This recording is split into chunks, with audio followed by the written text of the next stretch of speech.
Hey, what's going on? I know this is not the Doom 2016 video. That's still cooking and it's gonna need a lot more time in the oven before it's ready.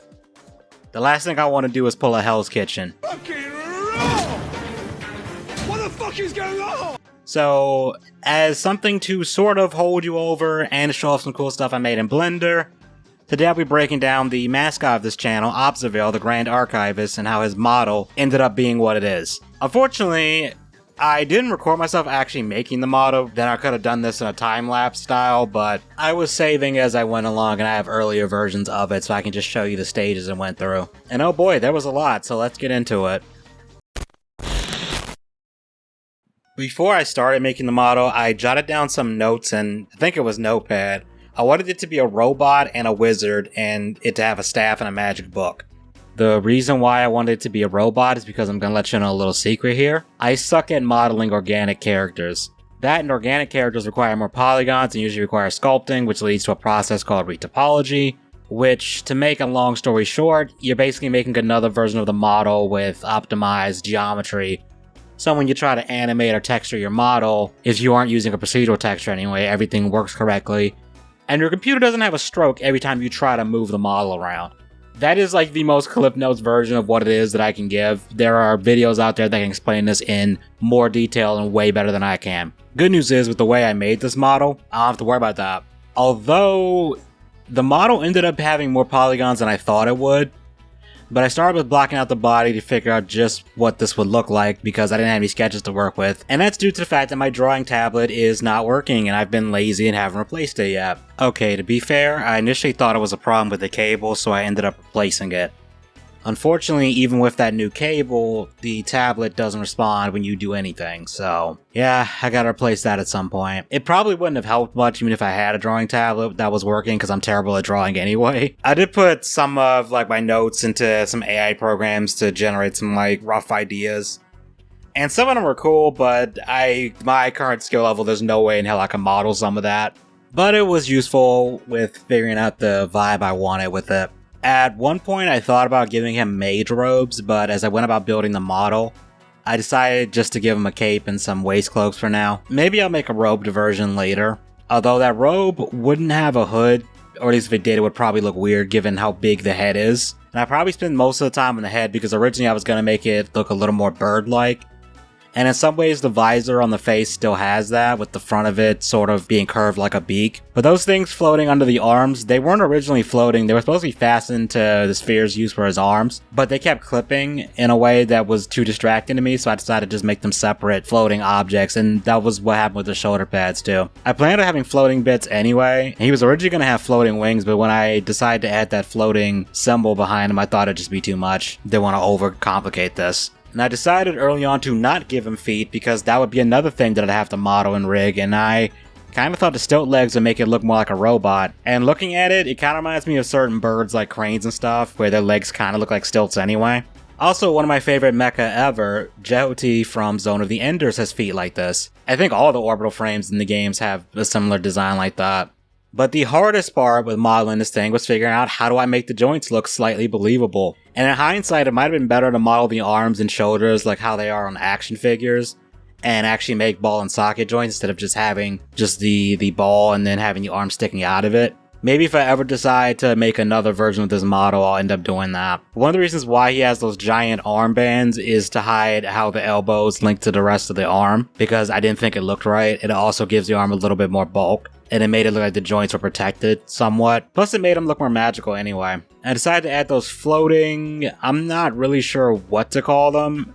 I can't decide if they're supposed to be capes or some kind of floating armor or something. I added those to the shoulders because it's like he was missing something when I added the cape to the back and to the waist. But once I got all the major parts figured out, I then needed to add details. And I spent a lot of time on that magic sigil thing that floats behind him, and at first I was going to make it more complicated, adding more shapes around that main snowflake looking part in the center, but when I took a step back, I realized what I had was fine, and I didn't want to make it overly complicated in case I ended up wanting to use that as a logo for something. Adding panels to it took a while, and in some places I'm still not happy with how they ended up, but I had other things to worry about. For example, rigging. Sorry to interrupt the video for a second, but I need to talk to you about something. So, in addition to running a YouTube channel, I'm also an author with 3 books out at the time of making this, and it would really mean a lot if you guys check them out on Amazon. Currently, I have the Renegade series, which has 2 books in it with a 3rd one in the works.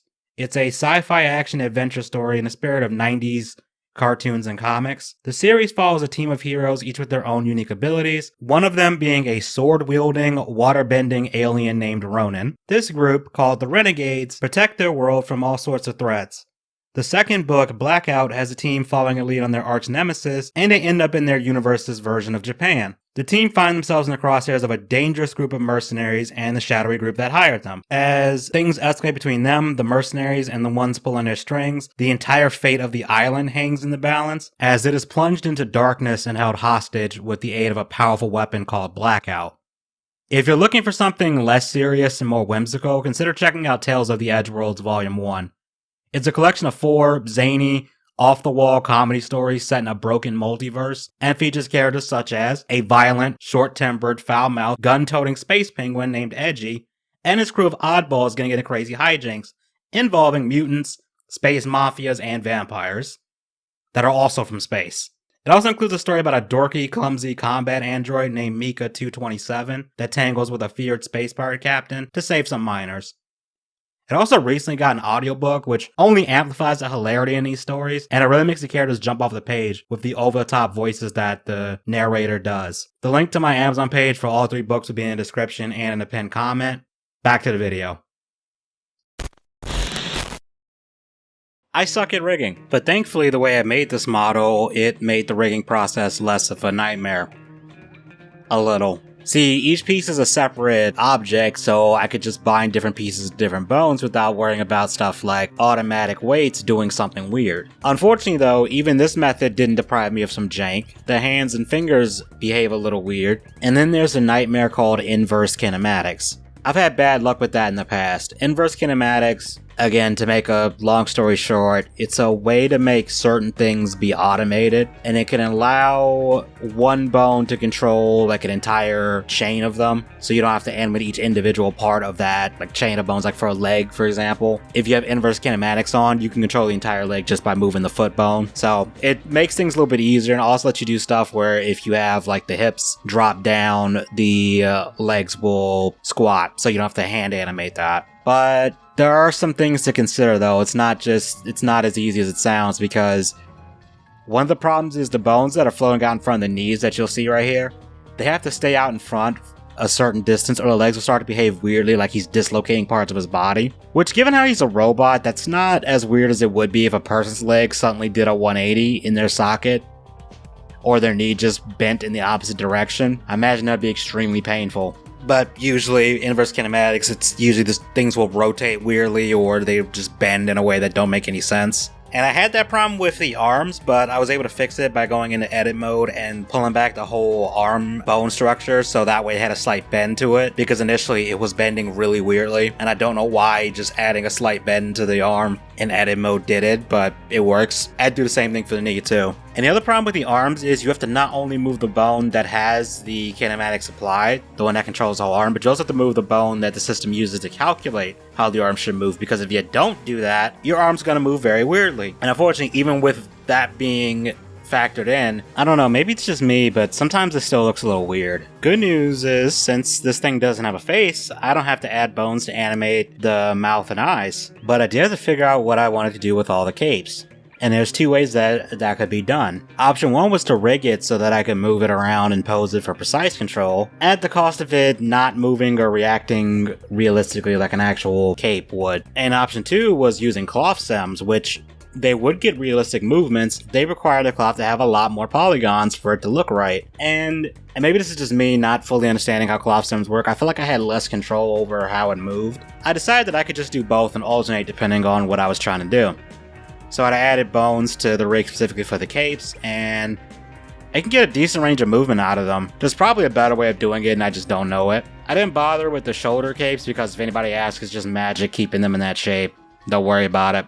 The other reason why I didn't want to just do a cloth sim is because, like I said, to make it not look weird, it requires more faces, and Observael's model by itself, not including any props, is about 76k vertices. So he's a pretty high poly model despite being made out of a lot of basic shapes and no sculpting. I'd probably have to optimize him a lot more if I wanted to throw him into a game engine, unless I wanted that game to look like a slideshow. I did do a pass of optimization, like I lowered the poly count for the joints and stuff, and there's probably more I could do without ruining the look of the model, but that's a future me's problem.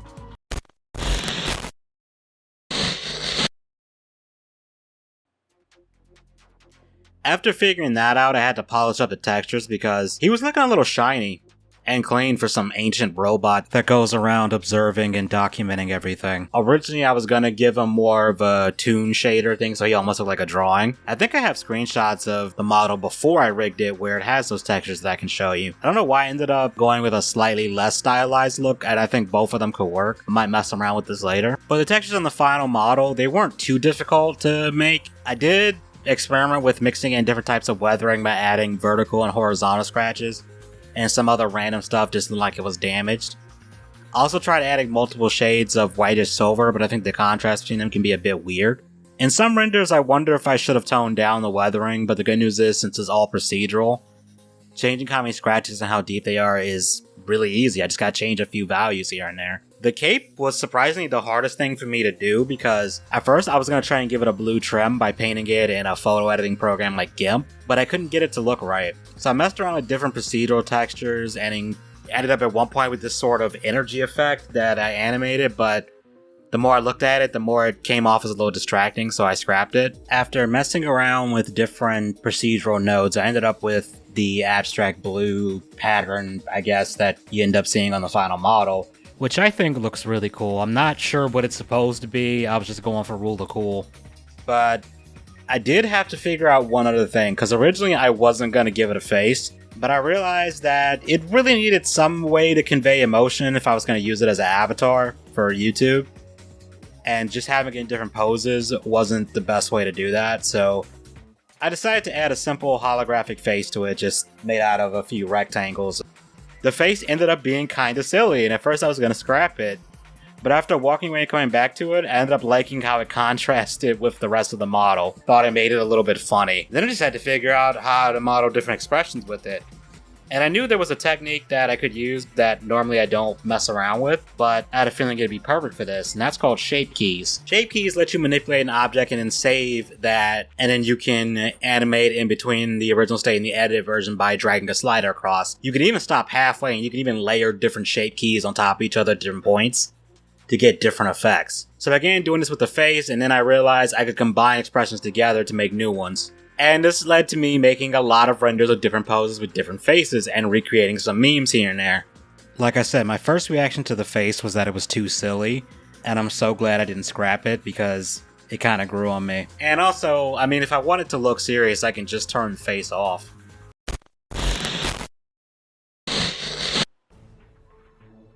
The more I look at this model, the more I thought it looked like a Bionicle character.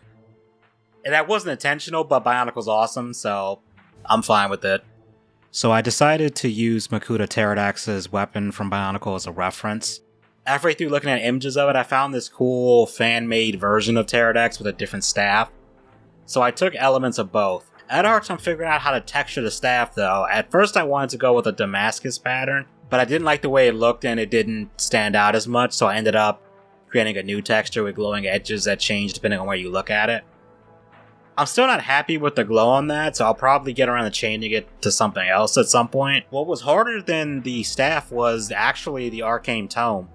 Originally I wanted to try and make it so it could open up, but I was having a hard time figuring that out, so I decided, you know what, just make an open and close version. And I modified the symbol that the model has on his back, and I put that on the front and back cover of the book, just to imply that they're connected somehow. The controller that I used in the thumbnails, it was a rush job, and I'm not terribly happy with it. I might try to make another one at some point. I just had a hard time getting the proportions right so it could look like that he could hold it and reach all the buttons. And it's a lot harder than I thought, and I still don't think it's the best, but I think it holds up fine from afar. In terms of other props, I'm planning on giving him a sword of some kind. I'm not sure if it'll be a solid metal sword or have some sort of energy or magic blade, but I'll get around to that eventually. So that's a rundown of what went into Observael's model as of right now. I'll probably make some more modifications to it down the road, but let me know what you guys think. And if you like the video, please, leave a comment and subscribe and leave a like, all that stuff. Because I've heard that apparently YouTube changed how they count views, and I think it's like if there's no interaction with the video besides them watching it, it might not count or something like that. Don't know why they did that. That's a little weird, but yeah, please leave a like and a comment if you did like the video. And yeah, like I said, the Doom 2016 video is still in the works. I'm still recording gameplay footage and typing the script. I'm kind of flip-flopping between both as I go along, so it might be a little bit longer. Also, I decided, because I hate myself, I decided I wanted to animate something at the beginning of the video, and that's taking a while too. But yeah, hopefully that video will be out sometime. It'll probably be next week at this point, so hopefully it'll be out sometime next week. Thanks for watching, and you have a good one.